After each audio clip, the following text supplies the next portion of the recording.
Hey there, you're tuning in to LowKey by Oaky, our easygoing sessions for hotel professionals where we chat about industry trends, issues, and solutions. Ladies and gentlemen, welcome to another episode of LowKey by Oaky. Hey! Today we're joined by Philip. Welcome, man. Cheers. Thanks. Nice to be here. It's been a while. Yeah, it's been a long time. We haven't seen each other for it was like a lost decade. But maybe some people don't know, Philip and I studied together at hotel school. And we were in a year club called the Gentlemen's Club. I like how you call it studying. Exactly. Well, something became of us. Yeah. I mean, we literally studied together, and we were in a club together for a while. Organizing a lot of parties, and I remember we had money for the first time, and I said, "Let's invest it in sports betting," and then I lost a lot of it. So this is true. We made a lot of money doing all sorts of things, catering, parties. Yeah. I focus on the catering professional elements, but exactly. Yes, and we bet everything on you. Yeah, that was not a good. And here we are. Hey, Philip, I was thinking about it as I was, thinking about this conversation, which is about culture and how you create a winning team. I'm very inspired by your career. I think a lot of people are. And if they don't know you, I want to just highlight it in a way that you don't have to do it so it doesn't sound so braggy. But so basically, you went from hotel school, you started working at ISS. What is ISS for people who don't know? ISS is one of the largest facility management firms in the world. So they provide facility management services in all sectors, hotels being a smaller section of their business, but they're a global business looking after the back of house. So if you think of an office like this, their teams look after the reception, the waste, the back of house, the bit you don't see. And so they do this in lots of sectors, healthcare, pharma, all sorts of places in the world. I ended up working for them in the Netherlands and the UK. And basically, Philip ended up managing about 300 hotels with like countless staff, 100 staff per hotel, like 3,000 people or something. Yeah. Pretty impressive. From there, Philip joins Cycas Hospitality, becomes general manager. I saw interim for one of the 25 Hours hotels, but also, of course, stayed for quite some time at the lovely luxury Bankside Hotel, which we're going to talk more about. Under your leadership, Bankside became top 10 on TripAdvisor, which is not a bad feat considering the competitive market in London. And we saw TripAdvisor's best of the best in 2024. 87% that go there intend to recommend it. It's just incredible what you made of that. And actually, we are very happy that you became CEO of Cycas Hospitality at large too. But it was mainly what you achieved at Bankside that propelled us to wanting to invite you here, because you've had a really interesting career, we think, in that you've managed a lot of hotels on a distance, but also a very tight-knit team. And I remember seeing all of your LinkedIn posts with all of your people as you win these accolades. It was so nice to see. It looked like a very diverse group of people. And you're there in the middle with your bow tie. Yeah, the bow tie thing.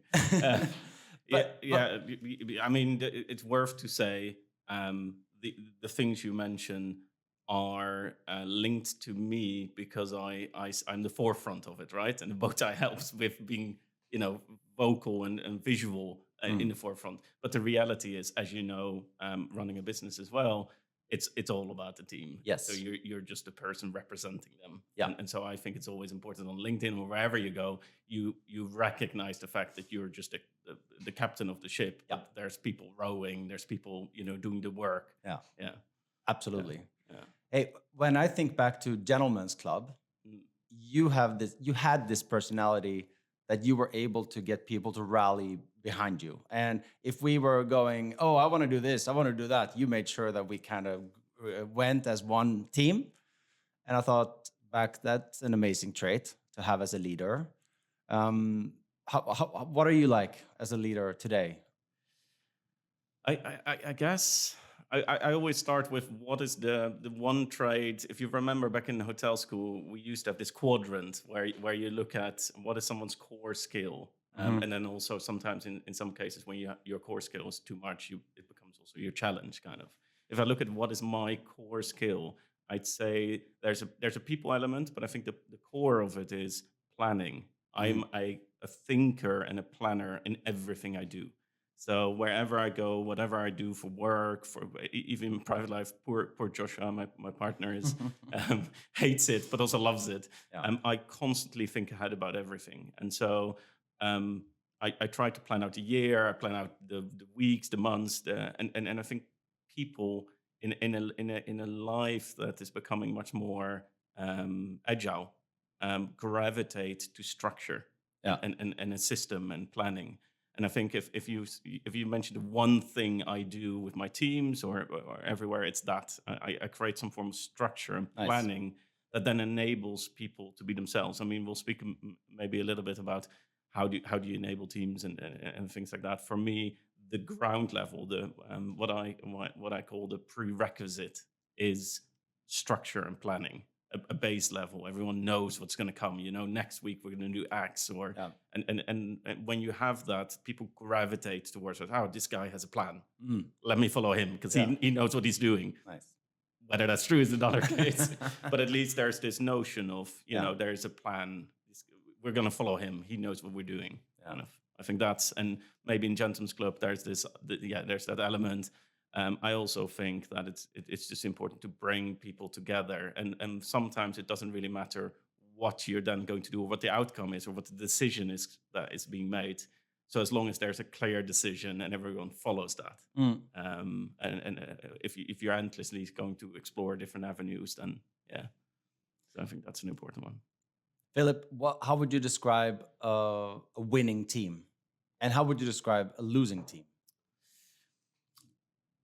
I think in the current world, diversity is probably the most important thing for me.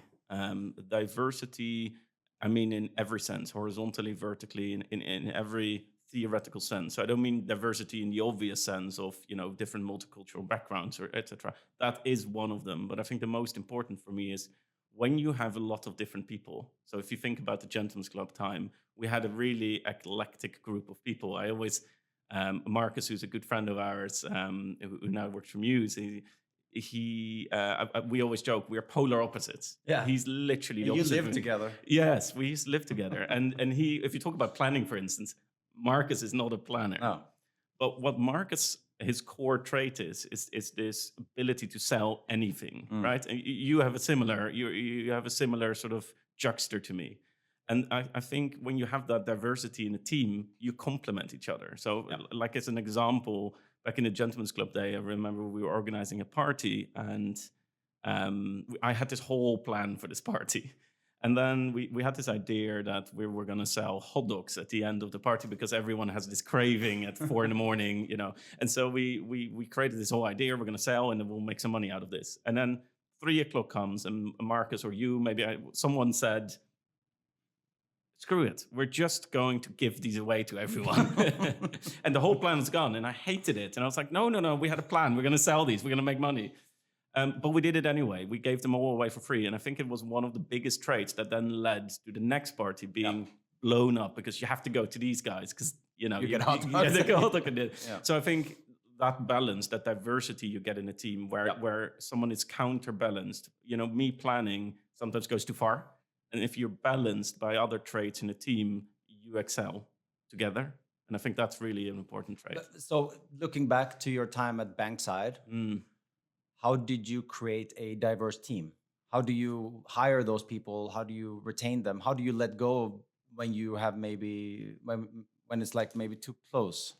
Yeah, it's a good question. I mean, we took over Bankside when it was already trading, when it was already in business, and it was already doing really well. That it's important not to forget. Bankside had a very good base. I mean, it was already in the top 25 of London in TripAdvisor. Yeah. So we didn't come from a far place. There was just more potential.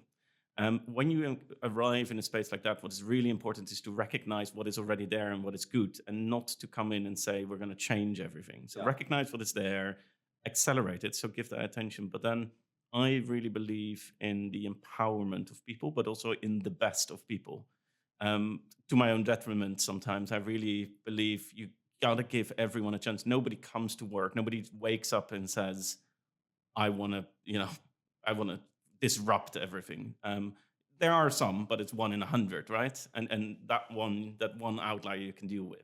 But if you just believe in the good of people, then you just need to ask yourself what enables you. Why are you perhaps not performing? Is that a lack of training? Is that a lack of guidance? Is it because you're not happy? Is something going on in your private life? I think it's really important to just recognize that. And so I started at Bankside really.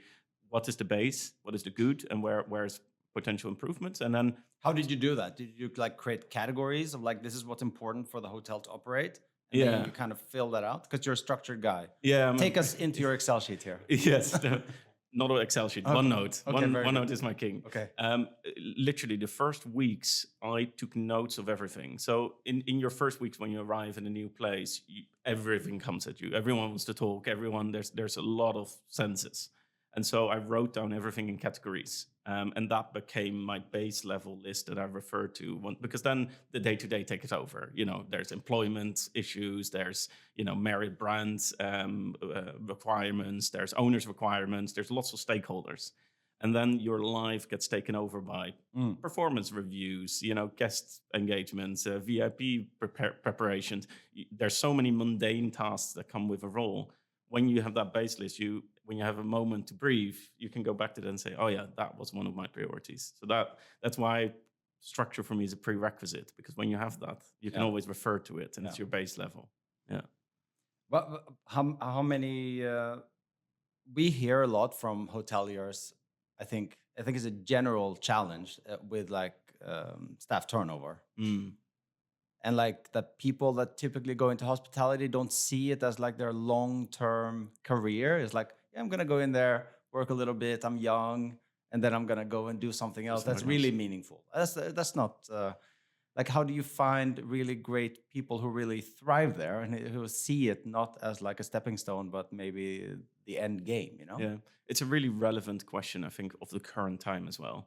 It's a cultural thing, it's important to say. So we have hotels in France, for instance, where that career path in hospitality is much more established. People are in there for years, and it's still, like you would say, perhaps in other countries like the Netherlands or the UK, used to be like.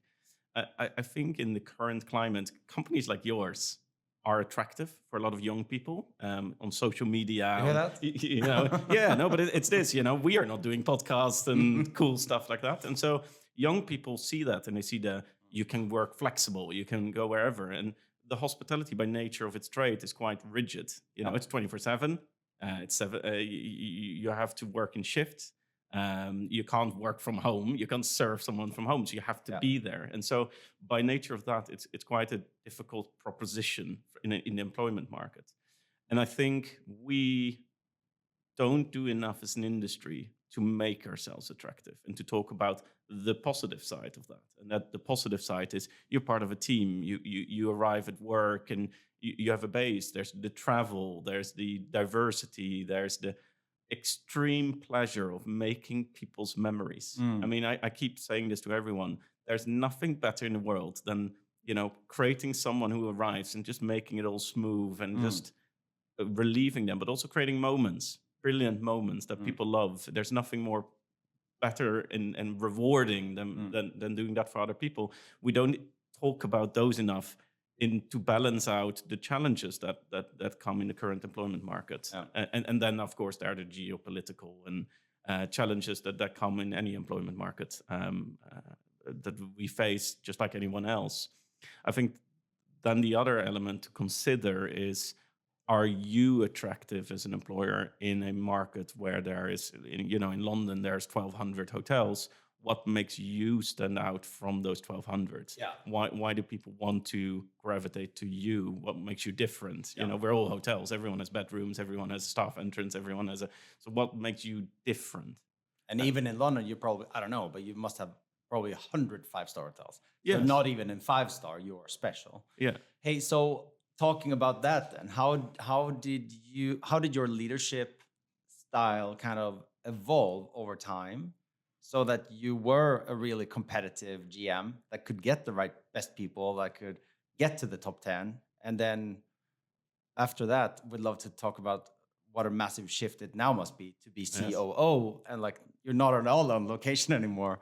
Yeah, Um, I suppose in a hotel it's easier. And easier, what I mean is you are in charge of a team that is in charge of a team, and that's about it.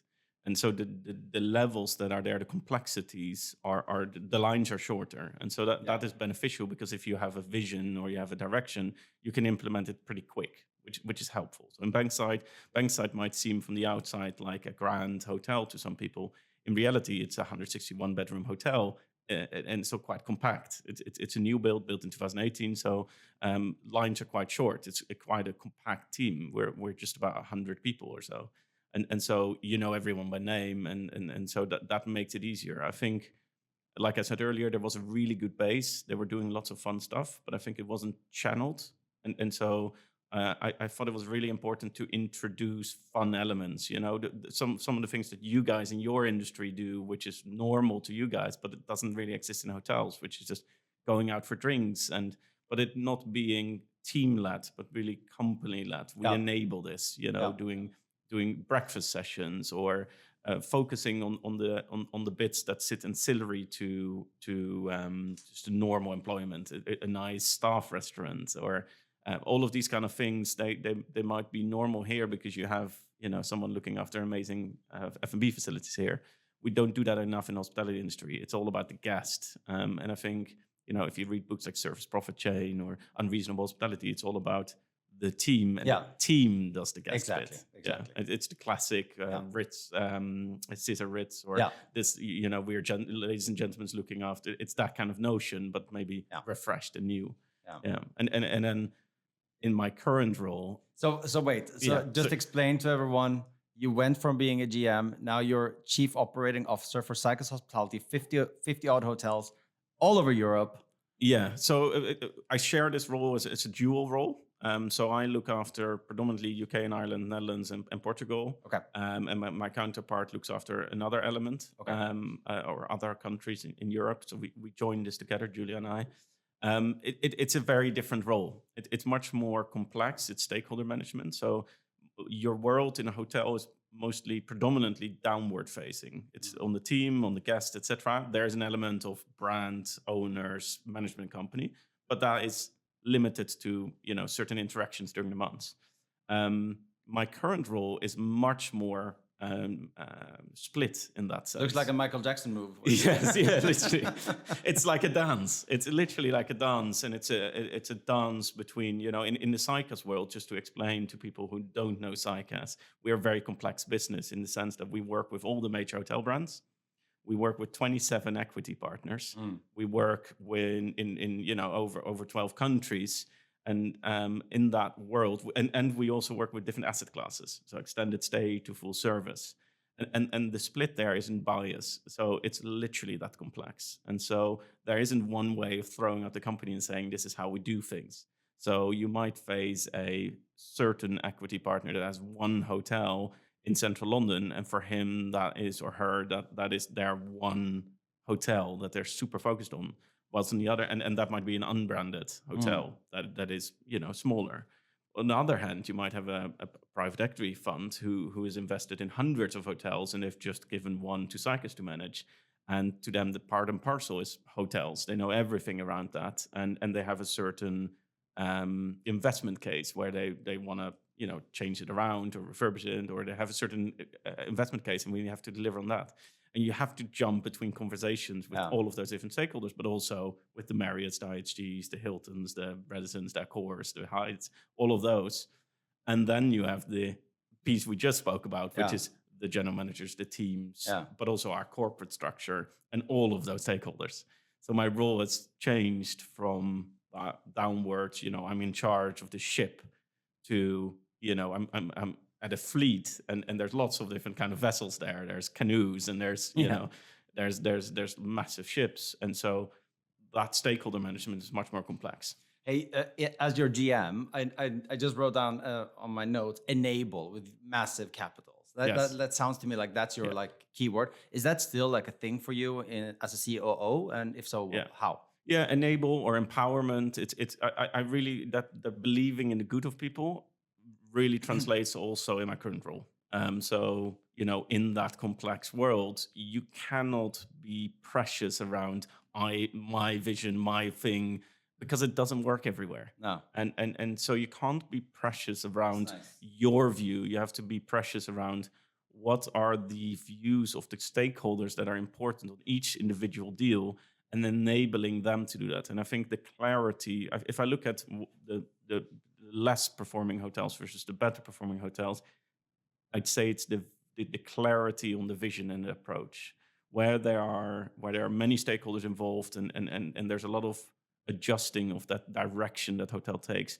They tend to gravitate into uncertainty. I mean, think about it from a consumer facing point of view, or even your clients in your world, when there isn't a very clear, we want to achieve this with Oaky, Of course. then it doesn't work, does it? But if there's a very clear, we want to drive X upsells.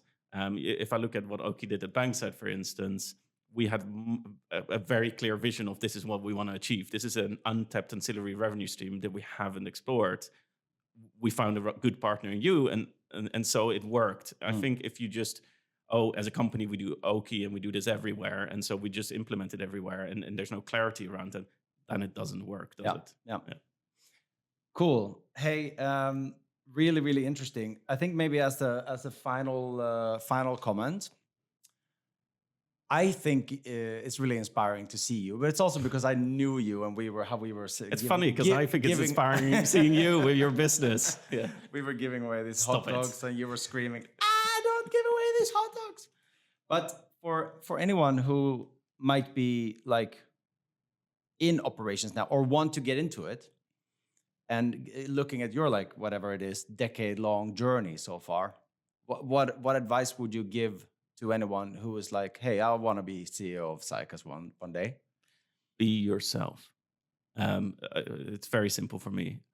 Everyone has their traits, and everyone is unique. And don't do what I did because that's what I did. Yeah. Do what you do, and stick to it. And don't let yourself be biased by lots of CEO, the diary of the CEO. You need to wake up at 5 a.m. If you're a morning person, be a morning person. If you're an evening person, be an evening person. Do you, and then people gravitate to whatever that thing is. My thing is the planning thing, but your thing is something else, and people gravitate to you if you do that and you go full frontal. Don't push it too far. You don't want to alienate people, but do you. And I guess it is worth to say, you have to also sometimes be in the right place, the right time. You have to have built the right relationship. You need to be a bit lucky sometimes that circumstances go as they go.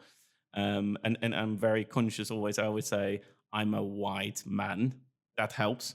Unfortunately, in a world where we are not yet appreciating enough the diversity and what strength that can bring. And so I think it's always important to say I'm privileged. And so that helped me in that journey. Not everyone has that benefit, and I'm very conscious of it, and I want to avoid that for the teams I work with and the influence I have. But yeah, the most important thing is be yourself. People will follow you because they love what you do, because you're confident. As soon as you start trying to be something else or adjusting yourself, I think you're lost. Yeah. Oh God. So this is now the sales pitch. Look, I'd say anyone listening to this in this environment, if you have a hotel, if you have a business case where you need a company that understands this complexity and this this multiverse environment, come and chat to me, come and chat to Craig. We'd love to talk to hotels and see how we can help. We explore our deals from 1 year to 15 years to every complexity, every brand, every refurbishment, but also particularly ongoing hotels that are struggling. Get in touch with us, and we'd love to look at your hotel and see if we can help you and do something. And these hotel owners, do they have to change the branding, or can you take it over as is? Like, how flexible is this? Take Bankside. Bankside was an autograph collection hotel. We didn't change anything on the environment. We didn't refurb. We didn't rebrand. We didn't have. Sometimes the business case is just improving the results. Yeah. And Bankside being that example. But it's also, if there is a business case, a brownfield, a greenfield site where work needs to be done, we have the expertise to help people with that. Yeah. But yeah, it can be any case. Get in touch.